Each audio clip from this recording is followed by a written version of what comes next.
इस स्थान को वापस प्राप्त करने के लिए 75 लड़ाइयों का इतिहास पाया जाता है।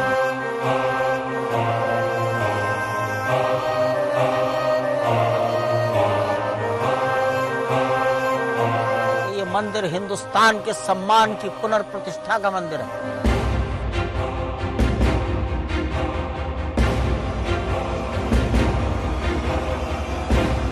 एडवर्स पोजीशन नहीं था, ये प्योर पोजीशन था।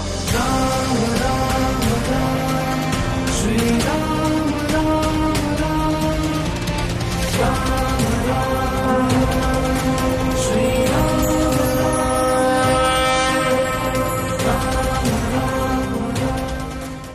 दशरथ राजे दुलारे राम, कौशल्या ही ये प्यारे राम, जानकी रमणा तेजस्वी राम, मर्यादा पुरुषोत्तम राम, दशरथ राज दुलारे राम, कौशल्या ही ये प्यारे राम। आज जो कुछ निर्माण हो रहा है, इसको नया निर्माण कहना ठीक नहीं है। ये रिकंस्ट्रक्शन, ये रेनोवेशन है। 1528 में यहां मंदिर था, उसे तोड़ा गया, समाज ने प्रतिकार किया, जितनी शक्ति थी उतना प्रतिकार हुआ, लेकिन रक्षा नहीं कर पाए। परंतु इस समाज ने हिम्मत नहीं हारी। ये बहुत ही ध्यान पूर्वक अनुभव की जाने वाली बात है। इस स्थान को वापस प्राप्त करने के लिए 75 लड़ाइयों का इतिहास पाया जाता है।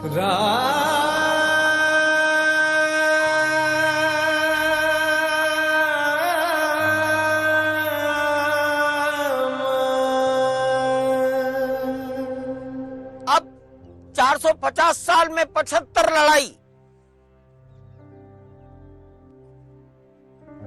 हर युद्ध में एक कदम आगे बढ़ गए, वहां से पीछे नहीं हटे। कितने राजा आए, आक्रमणकारी, कितने राजाओं के प्रतिनिधि यहां पर आए, ब्रिटिशर्स आए। वो हिंदुस्तान के इस उमंग और उत्साह को, त्याग बलिदान को रोक नहीं सके। वो कोई बड़े दयालु लोग नहीं थे। अत्याचार करने के अंदर वो सिरमौर माने जाते थे दुनिया में, लेकिन समाज लड़ा, एक कदम आगे बढ़ा, हर लड़ाई में हिम्मत नहीं हारी, थोड़े दिन बाद दोबारा आगे बढ़ा। ये हिंदुस्तान के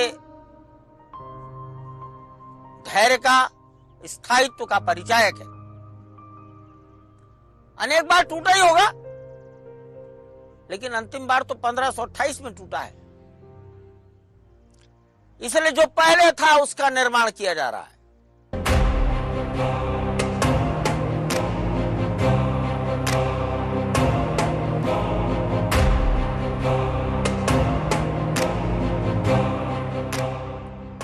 पुराने मंदिर के अवशेष 2003 के पुरातत्व विभाग के द्वारा किए गए उत्खनन से प्राप्त हुए हैं। उनकी रिपोर्ट न्यायालय के रिकॉर्ड में है।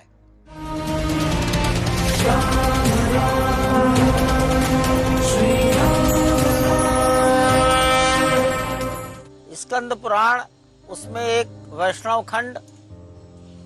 खंड के अंतर्गत अयोध्या महात्म, और अयोध्या महात्म में राम जन्मभूमि और उसके चारों ओर मंदिर, उसकी दूरी और उसकी डायरेक्शन, ये सब लिखा है। अब सरकारों ने तमाम प्रकार के ग्रंथ यहाँ तैयार कराए हैं, जिन्हें गजेटियर जाना जाता है। अलग अलग कालखंड में बने हैं, सब कोर्ट के रिकॉर्ड में है। हर एक गजेटियर में 5-10 लाइनों में ही क्यों ना हो, अयोध्या के 3 मंदिरों को तोड़े जाने का वर्णन है। पहला मंदिर है राम जन्मभूमि, दूसरा मंदिर है त्रेता के ठाकुर, और तीसरा मंदिर माना गया है स्वर्ग द्वार मंदिर। इसका उल्लेख ब्रिटिश काल में जितना भी लिखा गया है, अगर उसमें अयोध्या चैप्टर है तो उसमें ये लाइन भी लिखी गई है। लेकिन एक बहुत ही महत्व का दस्तावेज, वो history and geography of India, ये बर्नौली नाम का कोई विदेशी नागरिक है, उसने इस किताब का संपादन किया है। 1740 ईस्वी में टाइफन थैलर नाम का एक पादरी, ये पादरी ऑस्ट्रिया का रहने वाला है, ये हिंदुस्तान में आया है। 45 साल भारत में घूमता रहा। जब वापस जाने का अवसर आया तो हिंदुस्तान के अंदर ही उसकी मृत्यु हो गई। संभवतः आगरे में मृत्यु हुई। 45 साल हिंदुस्तान में घूमा। मरने के बाद इसके दोस्तों ने टाइफन थैलर की डायरियों को ट्रांसलेट किया। ये डायरिया लैटिन में लिखी थी, उसका ट्रांसलेशन फ्रेंच भाषा में हुआ और बर्लिन से इसका प्रकाशन हुआ। ये 600 पृष्ठों की किताब है। वो कभी अयोध्या आया है। अनुमान ये लगाया गया है कि 1740 में हिंदुस्तान में आया, 10-15 साल के बाद अयोध्या आया है वो कभी। उसने राम जन्मभूमि को देखा है और उसका उल्लेख किया है। वो बड़े महत्व का दस्तावेज है, कोर्ट के रिकॉर्ड पर है। समाज आता है, साष्टांग दंडवत करता है, 3 बार परिक्रमा करता है। इसका उल्लेख इस किताब में है। कोर्ट ने इसको बहुत ही महत्व दिया है। History and geography of India by typhoon Thaler.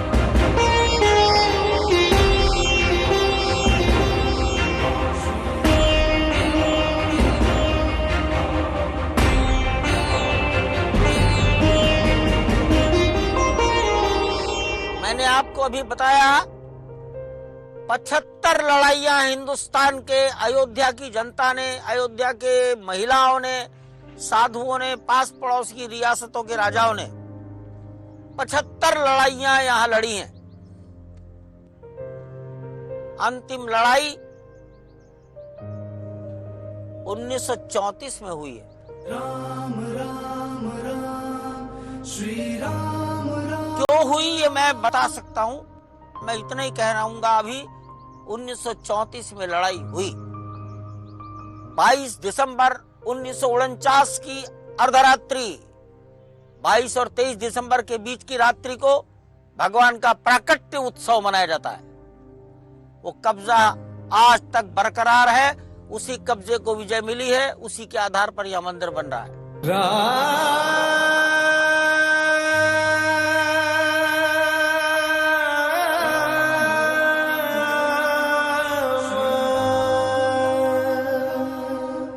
1949 में यहां पर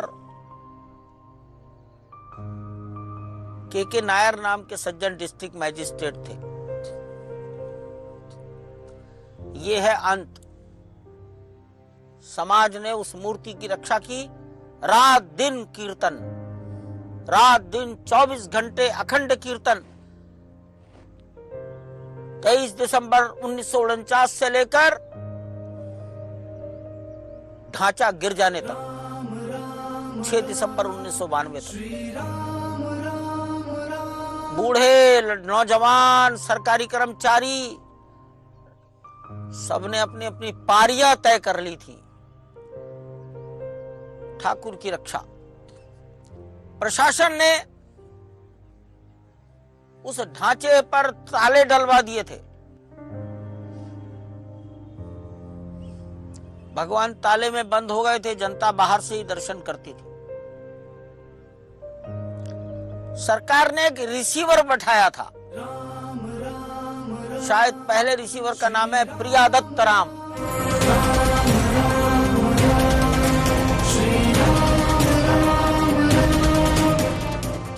जनवरी 1950 से इस स्थान पर लोगों ने मुकदमे दायर करने शुरू कर दिए। इस मुकदमों का इतिहास एक अलग चैप्टर है, लेकिन मैं इतना ही कहूंगा कि समाज ने लड़ाई लड़ी। अंतिम लड़ाई 1934 और देश की आजादी के बाद, यानी 1934 के 13 साल बाद 1947 और दिसंबर 1949, इस पर स्थायी अधिकार, ये एडवर्स पोजेशन नहीं था, ये प्योर पोजेशन था, अपनी प्रॉपर्टी पर पोजेशन।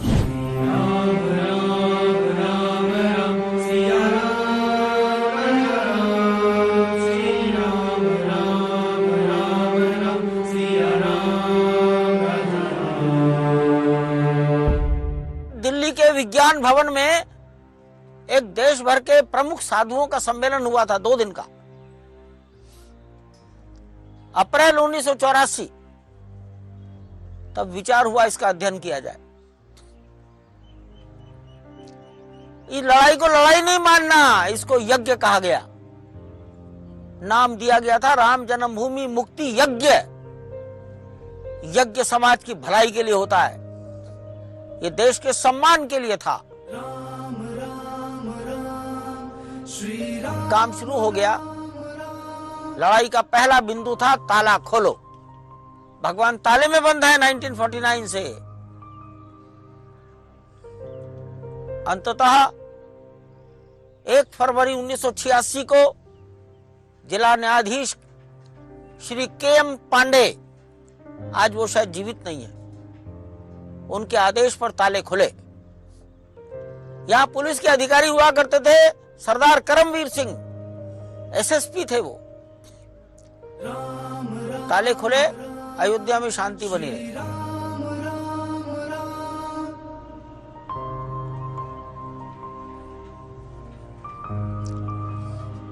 विश्व हिंदू परिषद ने उत्तर प्रदेश के मुख्यमंत्री कल्याण सिंह जी को निवेदन किया, विश्व हिंदू परिषद को कोई भूमि दी जाए। आप जहां मंदिर देख रहे हैं, इसके बगल में 42 एकड़ जमीन राम जन्मभूमि न्यास को लीज पर दी गई।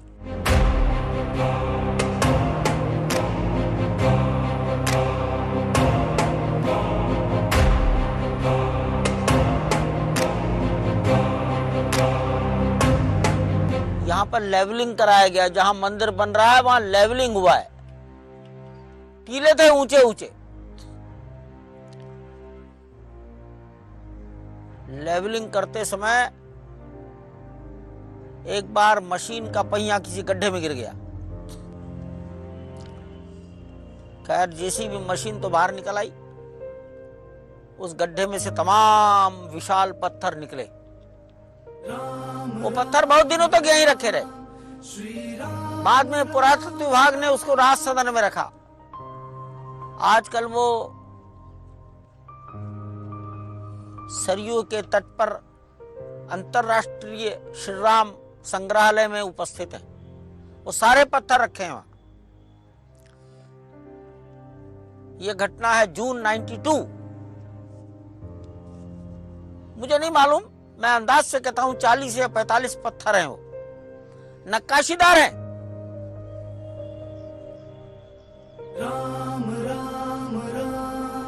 बड़ी सुंदर सुंदर दीवारें निकली थी।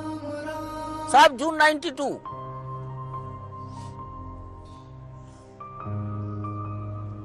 छह दिसंबर को ढांचा गिर गया। 6 दिसंबर 92। उस ढांचे में से लगभग 300 स्टोन पीसेस मिले हैं। 300, मैं अंदाज कह रहा हूं, it may be less than 300। और ये सभी आज भी इसी परिसर में जहां आज भगवान विराजमान है, वहीं पर बगल में पुलिस स्टेशन में सुरक्षित रखे हैं। इन्हीं पत्थरों में से एक विशाल शिलापट्ट मिला था, लगभग 5 फीट लंबा, 2.25 फीट, 2.5 फीट चौड़ा, 6 इंच मोटा। इस पर कुछ लिखा हुआ था।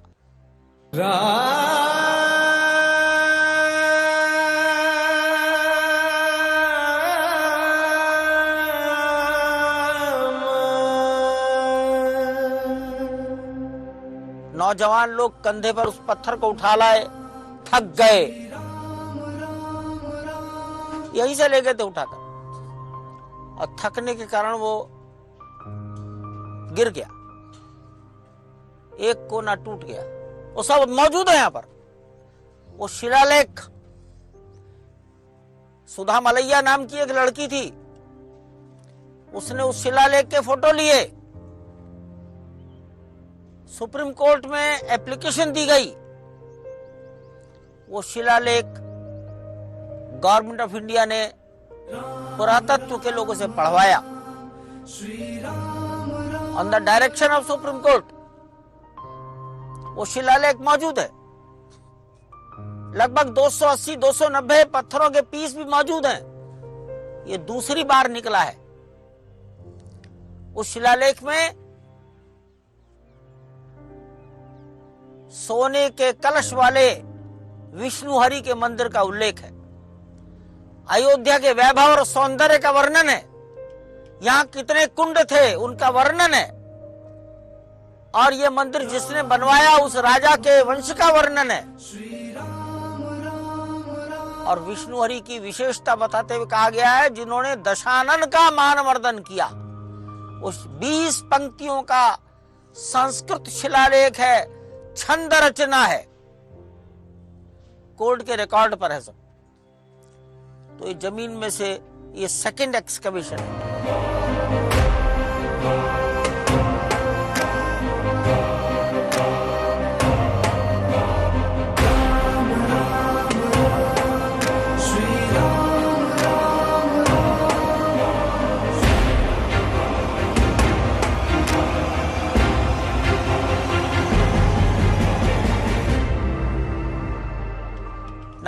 में लखनऊ बेंच में अदालत शुरू हो गई, चलती रही 1995 से लेकर 2002 आ गया। इस सवाल का उत्तर कैसे मिलेगा कि 1528 के पहले यहां क्या था? तमाम विद्वान इकट्ठे हुए, जजेस ने विद्वानों से पूछा सवाल। मुझे अच्छी तरह से याद है, एक स्वराट प्रकाश गुप्ता नाम के पुरातत्ववेत्ता थे, उनसे पूछा गया था। तब उन्होंने कहा था, सर, जब आंधी तूफान में कोई चीज गिरती है या कोई डिमोलिश किया जाता है तो जमीन के ऊपर का सुपर स्ट्रक्चर गिर जाता है, जमीन के नीचे कुछ भी नहीं गिरता, सब पड़ा रहता है। इसलिए जमीन के नीचे जाइए। जमीन के अदालत को, न्यायाधीश को किसी वैज्ञानिक ने कहा कि राडार तरंगों के माध्यम से जमीन के नीचे के फोटो खींचकर कुछ पता लगाया जा सकता है। राडार तरंगों से फोटोग्राफी का आदेश हुआ है। तब एक दिल्ली की कंपनी को खोजा, एक्सपर्ट बुलाए गए। इसी स्थान पर उन्होंने अपने मशीन से जीपीआर सर्वे करके फोटोग्राफी की है। 10-12 पेज का कंक्लूजन है, 10-12 लाइनों का, और वो लिखते हैं कि जमीन के नीचे दूर दूर तक मुझे दिखाई दे रहा है एक विशाल भवन, extending over a large area. लेकिन ये भी लिख दिया कि इसको वैज्ञानिक तरीके से देखना चाहिए।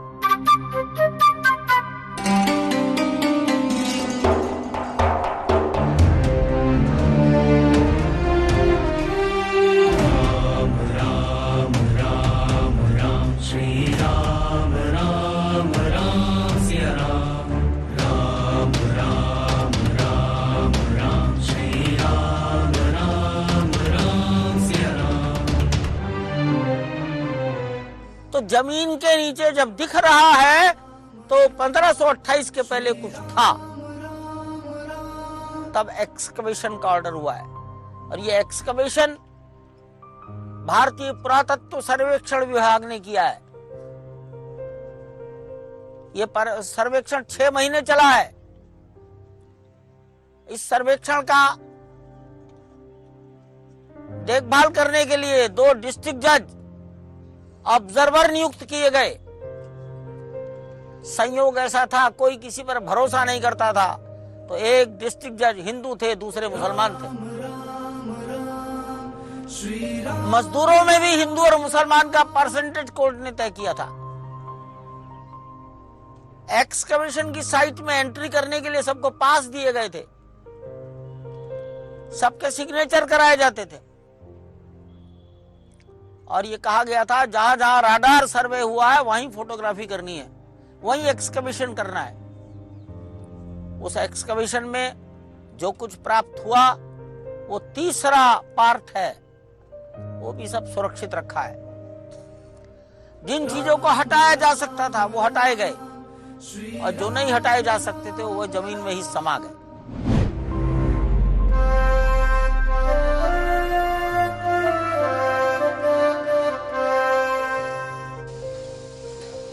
विश्व हिंदू परिषद ने इस स्थान को वापस प्राप्त करने का आंदोलन शुरू किया अक्टूबर 1984। उसका परिणाम निकला 1 फरवरी 1986 को। ताले खुल गए, जनता अंदर तक जाने लगी। देश भर में शिला पूजन का एक कार्यक्रम हुआ। देश के 3 लाख गांव से शिलाएं पूजन करके अयोध्या आई, और फिर मंदिर निर्माण के लिए एक शिलान्यास का आयोजन हुआ। ये शिलान्यास का आयोजन हुआ था 9 नवंबर 10 नवंबर 1989।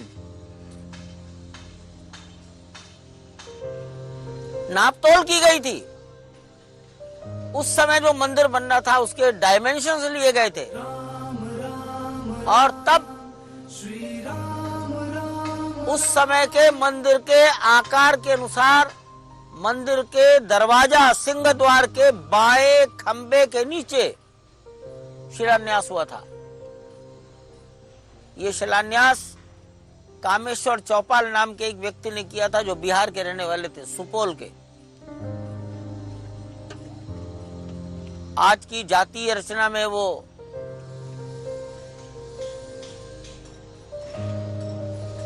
SC ST में आते हैं। आज वो हमारे ट्रस्टी हैं। ये शिलान्यास 9 नवंबर 1989 में किया गया था।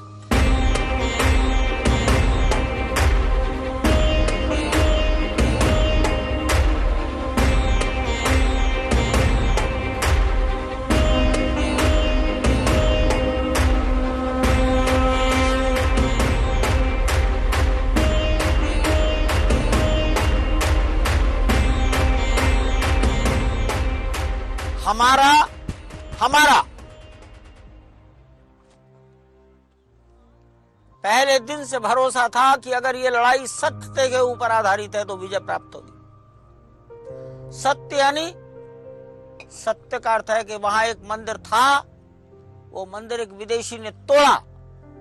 अगर ये सत्य है तो विजय प्राप्त होगी। तो हम सत्य के लिए लड़ रहे थे। सत्यमेव जयते। राम राम राम, अब श्री राम राम राम। सत्य के लिए लड़ रहे थे तो इसमें समय लग गया।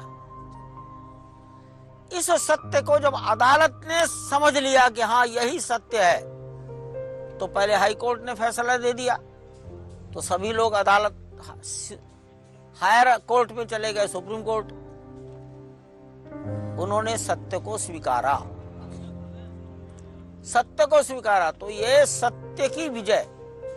मैं इसे कभी भी हिंदू और मुसलमान की हार जीत नहीं मानता।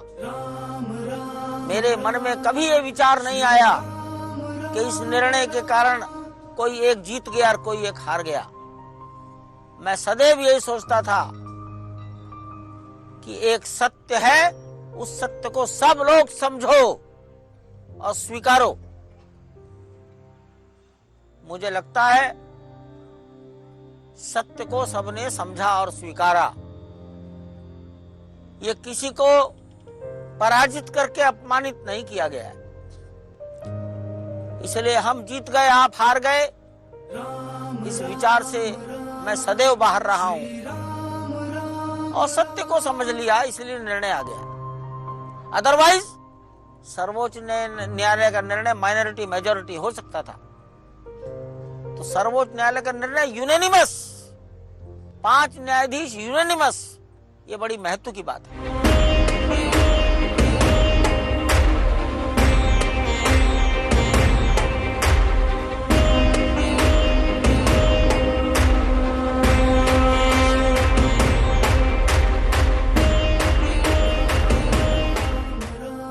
सुप्रीम कोर्ट के निर्णय के बाद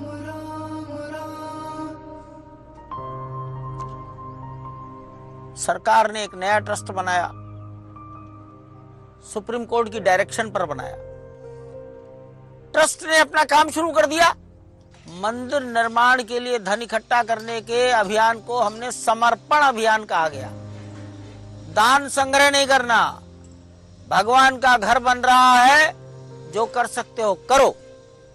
तो देश के लगभग 10 करोड़ लोगों ने समर्पण किया है।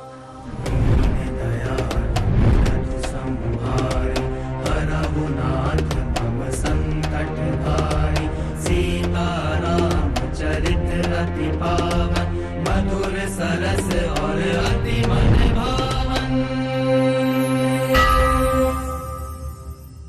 अब आज के कलयुग में 10 रुपए का समर्पण क्या होता है, लेकिन 10 रुपया, 100 रुपया, 1000 रुपया समर्पण करने वाला समाज 10, 20 और हजारों और लाखों में नहीं, करोड़ों में है। ये स्वयं से समर्पण करना समाज के आनंद का प्रतीक है, समाज के उत्साह और उमंग का ये दर्शन कराता है। मैं इतना ही मानता हूं। मैं जानता हूं ऐसे परिवार को, घर में पति की मृत्यु हो गई, शव रखा है, और महिला आती है कि शाम को आना, मैं भी दूंगी कुछ। भिखारियों ने दिया है। और मुझे कहने में संकोच नहीं, अयोध्या के अंदर नहीं, सारे देश में मुसलमानों ने भी दिया है। अयोध्या में तो मुझको दिया है, बुलाकर दिया है। नागालैंड, मिजोरम के ईसाइयों ने दिया है। राम जन्मभूमि के नाम पर दिया है। सारा देश जो अपने अतीत को याद करेगा, वो आनंदित होगा, उन सब ने दिया है। 1528 में जो आक्रमण हुआ था, भारत का सम्मान उसको ठेस पहुंची थी। उस सम्मान को वापस प्राप्त करने का ये प्रतीक है मंदिर का निर्माण।